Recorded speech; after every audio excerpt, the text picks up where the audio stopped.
Olá pessoal, hoje a gente vai falar um pouquinho sobre sistemas de governo e especificamente sobre o sistema parlamentarista.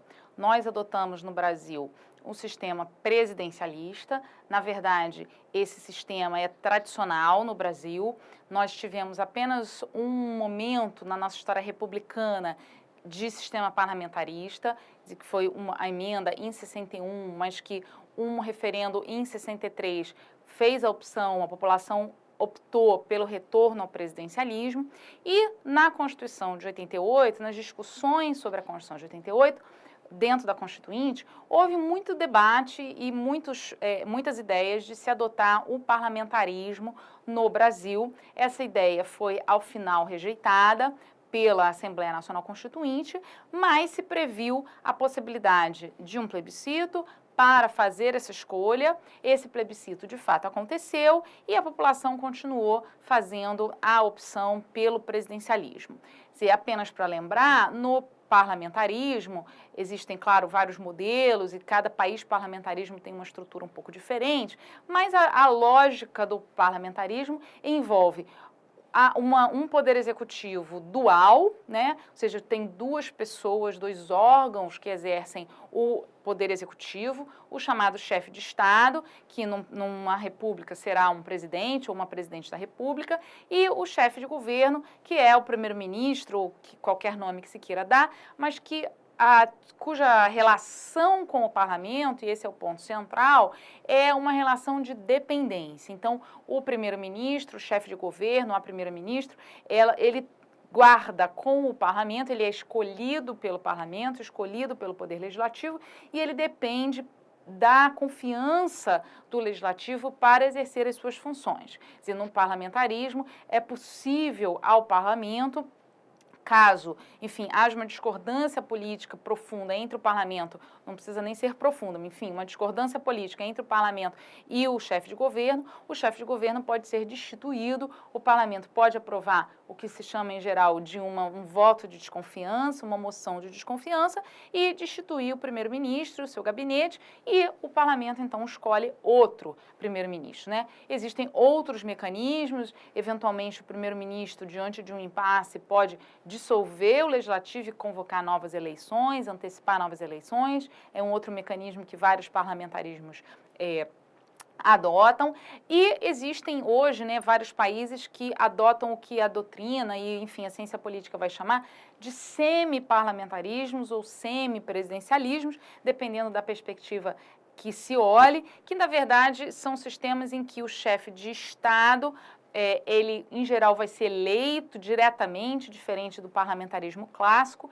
em que o chefe de Estado é eleito pelo próprio parlamento, e vai ter mais poderes, mais competências, ele não depende da confiança do legislativo como chefe de governo, e ele, então, há um maior fortalecimento do poder executivo em face do legislativo, na figura do chefe de Estado. Mas o chefe de governo, quer dizer, a dinâmica do dia a dia do governo continua concentrada no chefe de governo e, portanto, a dependência do chefe de governo do legislativo, de modo que as ações têm que ser melhor articuladas, sob pena de o chefe de governo ser destituído caso o parlamento assim deseje. Essa é, de forma muito resumida, a dinâmica do parlamentarismo. Claro que o parlamentarismo, o funcionamento, né, adequado, enfim, estável do parlamentarismo depende de muitos outros elementos, depende, por exemplo, do sistema partidário.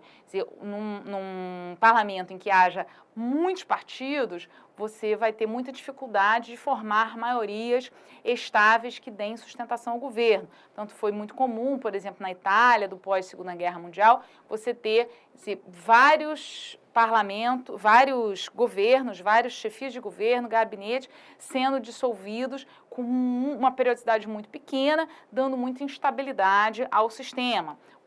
Lugares, né, parlamentos em que tenha uma quantidade menor de partidos, essa estabilidade é mais provável. O sistema eleitoral também influencia nisso, quer dizer, um sistema proporcional com muitos partidos potencialmente terá uma maior pulverização do parlamento, ao passo que os sistemas majoritários vão tender a promover a aglutinação de partidos. Cláusulas de barreira também podem gerar esse mesmo efeito aglutinativo. Muito bem.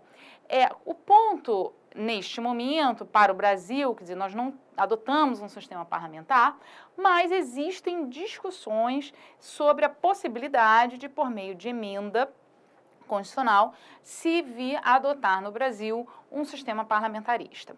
E existem três correntes, digamos assim, principais acerca deste assunto. Este assunto até existe um mandado de segurança pendente no Supremo Tribunal Federal, que foi impetrado no começo da década de 90 e nunca foi apreciado, contra uma proposta de emenda que pretendia instaurar o parlamentarismo no país. Essa proposta de emenda, enfim, nunca andou, nunca foi adiante, mas o mandado de segurança discutindo se a proposta de emenda estaria violando a cláusula pétrea da separação de poderes, está no Supremo. O Supremo, pelo menos por enquanto, não considerou que havia perdido o objeto. Está lá, de vez em quando é pautado, mas o Supremo ainda não decidiu a questão. Portanto, não há uma decisão sobre este assunto. O que há são opiniões. E, basicamente, a gente tem três principais opiniões sobre esse assunto. Uma primeira opinião que vai dizer o seguinte: não pode. Não pode, uma emenda não pode alterar o sistema de governo de presidencialista para parlamentarista, e não poderia por quê?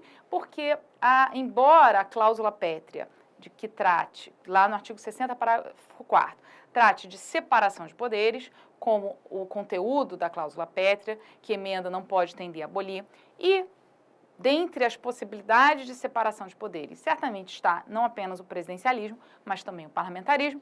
Nada obstante isso, a população teria feito a opção pelo presidencialismo, e isso teria sido uma manifestação do poder constituinte originário, consolidado a separação de poderes com o sistema presidencial, e, portanto, uma emenda não poderia prever essa possibilidade.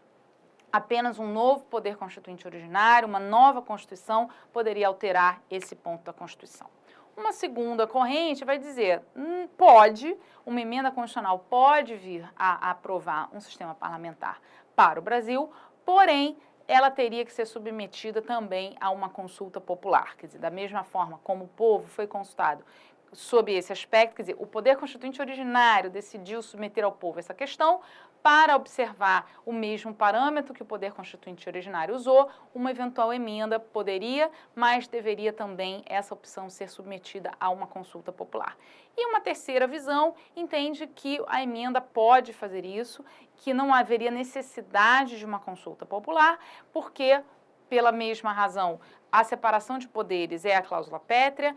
A separação de poderes abarca muitas formas de organização, dentre elas o parlamentarismo, e, portanto, restringir o poder constituinte derivado, restringir a liberdade democrática do parlamento de alterar o sistema de governo respeitada a separação de poderes, seria ampliar excessivamente as imposições constitucionais em restrição do debate democrático, e alguns vão dizer que, naturalmente, o parlamento só vai aprovar isso, o que, enfim, é ponderável, só vai aprovar isso, só vai vir a discutir isso, se isso tiver algum tipo de repercussão social. Portanto, para essa terceira corrente, não seria exigível, poderia até ser desejável, mas não seria exigível necessariamente uma consulta popular para vir a alterar o sistema de governo de um presidencialismo para um parlamentarismo. Vamos ver se essa questão vai chegar. Muito obrigada.